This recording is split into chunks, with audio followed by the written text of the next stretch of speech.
नमस्कार साथियों, मैं विजलेश चतुर्वेदी विजलेश के लोकगीत चैनल में आप सभी का बहुत बहुत स्वागत करती हूँ। पितृपक्ष चल रहा है। पितृपक्ष में पितृ अमावस्या को एक दीप जलाएं, यहाँ पाएं पितृ देवताओं का आशीर्वाद। ये पितृपक्ष क्या है?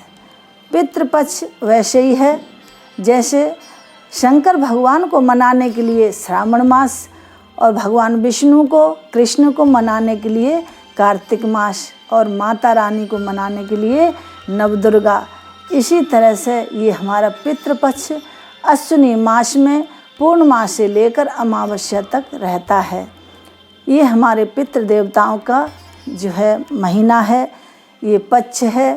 महिलाओं के क्या क्या नियम होते हैं, पुरुष भाई के क्या क्या नियम होते हैं, अपने पितृ देवताओं को जो है खुश कैसे करें, कैसे उनका पाएं आशीर्वाद, यही मैं इस वीडियो में लेकर आई हूँ।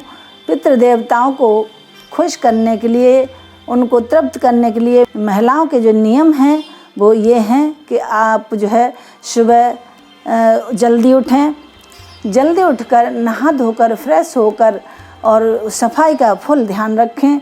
एक दहली का नियम होता है, जो महिलाएं अपने सास की दहली को लीपती हैं, सास की दहली को समझती हैं, कहीं भी वो रहती हैं तो वो सास की दहली को सुबह नहा धोकर उसे गाय के गोबर से लीपिए। अगर आपका मकान पक्का है तो आप उसे धो लीजिए और धो करके और जो है उसमें रोज़ सुबह को आटा डालें 5 जगह या फिर चावल डालें। सिर्फ एकादशी को चावल या आटा नहीं डालें। उस दिन क्या डालें? उस दिन डालें दूध की मलाई, उस दहली पर डालें। और फूल तो रोज़ ही डालना चाहिए। अगर आपको बेला के फूल मिल जाते हैं तो बहुत ही अच्छा है, और नहीं तो आप किसी के भी सदाबहार के किसी के भी फूल डाल सकते हैं। इससे पितृ देवता बहुत ही खुश होते हैं और मतलब पूरे श्राद्ध भर अगर आपने ये कर लिया तो आपको पितृ देवताओं का फुल आशीर्वाद मिलेगा। तो दूसरा नियम जो है वो रोटी का है। सुबह नहा धोकर फ्रेश होकर बगैर कुछ खाए पिए सुबह आप पूरे श्राद्ध भर सुबह के टाइम सब्जी में लहसुन प्याज बिल्कुल नहीं डालें। लहसुन प्याज बिल्कुल वर्जित है। आप सुबह को जो सब्जी बनाते हैं सबसे पहले 2 रोटी बनाएं और घी से चुपड़ लें और उस सब्जी को उस पर रख लें। अगर सब्जी नहीं है, अगर नहीं बनाई है तो उस पर दही रख लें और कुछ चीनी या फिर शक्कर वो रख के भोग लगा सकते हैं, और या फिर मलाई रख लें दूध की, उससे भोग लगा सकते हैं रोटी पर रखकर और उस पर अग्नि में चढ़ाएं। चाहे वो अग्नि चूल्हे की हो, चाहे वो गैस हो, चाहे वो अपना अंगारी करके उसे 2 रोटी को अपने पितृ देवताओं के नाम की चढ़ाएं और ये कहें कि हे पितृ देवता, जो तुम जो है तुम्हारा जो जिनका भी दिन है आज तिथि का बोलें, बार बोलें कि ये जो है आज मतलब अष्टमी है या नवमी है, जो भी दिन हो तिथि हो वो तिथि को बोल दें और अपना गोत्र बोल दें कि मैं जैसे कि मैं विजलेश चतुर्वेदी गर्गाचार्य गोत्र, इस तरह से मतलब मैं बोलती हूँ।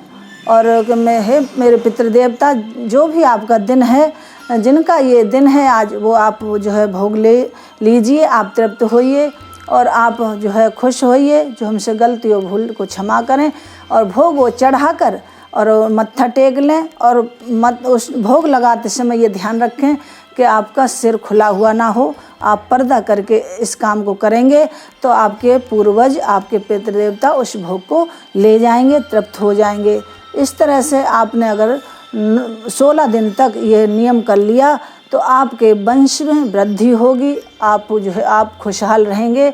ये नियम ये होता है गृहिणियों के लिए। और आप उसी तरह से अपने घर को स्वच्छ रखें। जैसे आपको नवदुर्गों में लगता है हमारी माता रानी हमारे घर आई हैं, नज़दीक आई हैं, तो इसी तरह से पितृपक्ष में भी ऐसे ही सोचना चाहिए कि हमारे पितृ देवता हमारे नज़दीक हैं। जैसे भगवान पूर्णमासी को भगवान पृथ्वी के नज़दीक आ जाते हैं, उसी तरह से पितृपक्ष में पितृ देवता हमारे नज़दीक रहते हैं, हमारे पृथ्वी के नज़दीक रहते हैं, हमारे सबके दाएं बाएं रहते हैं। इसलिए जीव जंतुओं पर दया रखते हुए ये काम आपको करना चाहिए। जीव जंतुओं पर दया बहुत रखें। जैसे कुत्ता को रोटी देनी है, कुत्ता को मारना नहीं है, कुत्ता बिल्ली किसी को भी जीव जंतुओं को मारना नहीं है। और जो है उन्हें रोटी खिलानी है, कुत्तों को, कौओं को, चींटियों को, गायों को। जो गाय हैं, गाय को अगर हम रोटी देते हैं, चींटियों को भोजन देते हैं और कुत्तों को देते हैं, बिल्ली को देते हैं, ये सीधा हमारे पितृ देवताओं को लगता है। इन पर दया रखते हुए और इनको ज़रूर खिलाएं। अगर आपको अपने पूर्वजों की तिथि याद है तो उस दिन ब्राह्मणों को जिमाइए और उन्हें जिमा कर खीर पूड़ी और जो आप पर मिष्ठान बन सके वो ज़रूर खिलाएं और दक्षिणा अपने ज़रूर दें। अपने भांजों को खिला सकते हैं, ब्राह्मणों को खिला सकते हैं, अपने जो है मान मना को खिलाते हैं। इसमें तो बहुत ही लगता है ये खाना और पूर्वज हमारे खुश होकर तृप्त होकर जाते हैं। तो और अपने जो जेंट्स भाइयों का है, वो जेंट्स भाई जो है वो अपने पितरों को जलदान करते हैं, पिंडदान करते हैं और तर्पण करते हैं। इस तरह से भाइयों को अपने पितृ देवताओं का, अपने पूर्वजों का ध्यान रखना चाहिए। जैसे हमारा ये हम मृत्यु लोक में रह रहे हैं, इसी तरह से हमारा पितृ देवताओं का भी एक लोक होता है। पितृ देवता अपने पितृ लोक से हमारी पृथ्वी के पास आते हैं, हमारे सबके दाएं बाएं होते हैं। इसलिए पितृ देवताओं का पूरा ध्यान रखना चाहिए। जैसे हम भगवान का रखते हैं उसी तरह से पितृ देवताओं का ध्यान रखना चाहिए। जब आप अपने पूर्वजों का जो है श्राद्ध करते हैं, आपको अगर तिथि याद है तो तिथि को ज़रूर, तिथि पर अपने मान भनेजों को खिलाना चाहिए। उस दिन कौओं को मलीदा बना के खिलाएं। मलीदा क्या होता है? घी में पूड़ी सेकी और उन्हें तोड़ लिया, तोड़ के उसमें बूरा मिला लिया या बतासे मिला लिए और उन्हें अपने मुंडेरी पर रख दें, मुंडेरी या फिर छत पर।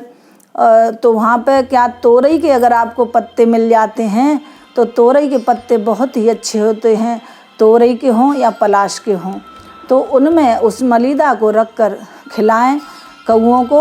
और रोटी कुत्ते को ज़रूर दें, पूड़ी जो है जो मतलब कुत्ते को खिलाएं, गाय को खिलाएं, चींटियों को खिलाएं।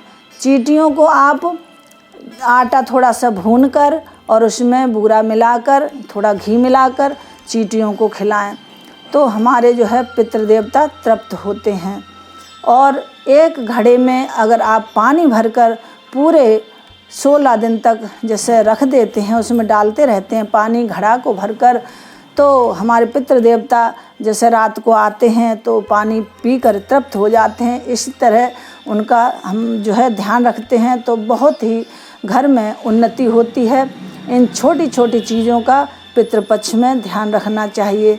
और जो एक दीप जलाएं, यहाँ पाएँ पितृ देवताओं का आशीर्वाद, वो ये है कि पितृपक्ष की अमावस्या जो होती है उसको जब हम अमावस्या को हम पितृ देवताओं का जो है विदाई करते हैं, उनकी विदाई जब होती है तो शाम के टाइम जैसे 2 पूड़ी या 5 पूड़ी उस पर मिष्ठान रखें, खीर हो तो खीर रख दें या फिर बतासे रख दें, कुछ भी मिष्ठान रख दें और उसके ऊपर मतलब दिया जलाएं, घी का दिया जलाएं।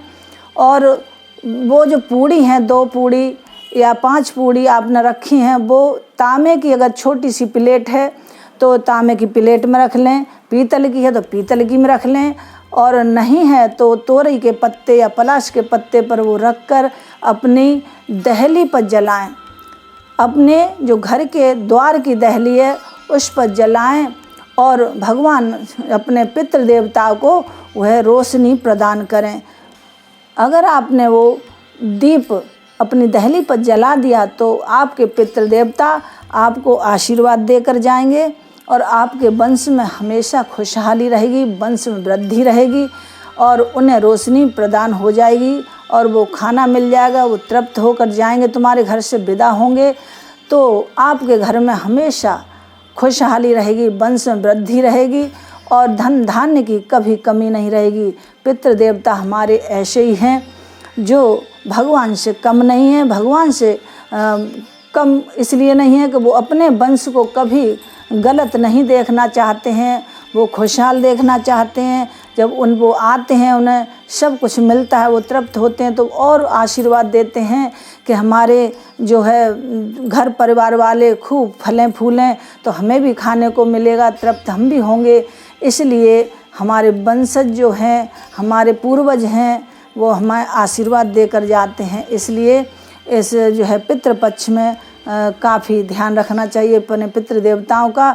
तो अगर आपको ये वीडियो पसंद आए तो प्लीज़ लाइक करें और ज़्यादा से ज़्यादा शेयर करें और पाएँ पितृ देवताओं का आशीर्वाद। और जो है अगर आप हमारे चैनल पर नए हैं तो चैनल को सब्सक्राइब भी करें और वीडियो को शेयर करें। अगर कोई कमेंट है तो आप कमेंट बॉक्स में जाकर आप जो है प्रश्न पूछ सकते हैं।